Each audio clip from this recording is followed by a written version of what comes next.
All right, I'm going to be breaking down the straight leg reach, and this has quickly become one of my favorite tools with regards to the bending pattern. I just find that it provides the deepest and most meaningful contractions in that pattern. And you know, in my previous fitness journey, I would have been very, very focused on lifting the heaviest weight. I topped out in the deadlift at 525, so you know, that required a very deep contraction, but I find, you know, of course, when we're chasing things like that, heavier weights, yes, we're becoming the best when it comes to gym movement and, you know, gym-specific fitness, but with regards to, you know, function outside of the gym, there are always going to be pieces that are lacking. So I find this to be an awesome tool, and I think everyone can, you know, start working on it right away.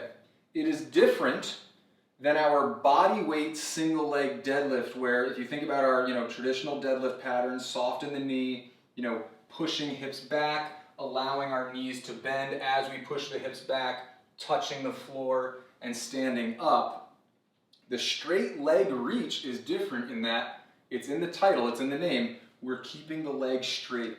So pushing into the floor, squeezing quads, squeezing glutes, and we're trying to maintain, just like in the, you know, traditional deadlift, we're trying to maintain this neutral spine. All right, so I'm gonna shift onto this leg, and I'm going to just slowly rock forward. But notice I'm keeping the leg straight. Quad is flexed to keep that knee locked. Now you'll find that your end range happens and appears much faster than if you had access to bending the knee. That's the whole point. You are loading up aspects of your hamstrings that aren't necessarily going to be flaunted when you're just lifting heavier and heavier weights, right? The idea of creating tension closer to this point of knee flexion and extension is actually going to promote better knee health and function. So again, while you might hear, ooh, this could be dangerous, or you know, it could be dicey, not the case if you just listen to your body, all right? Because ultimately we want to start digging into these contractions so that we can keep our knees, hips, low back, etc., safer and functioning at a higher level. I won't go into that rant any more than I just did, but again, planting, knee is locked, we shift into this leg. I want to try my best to keep the torso forward, right? Bowing, but I'm keeping this neutral spine. Now, once you feel that stretch, I like to, you know, coach people to hold that for a second and then come up.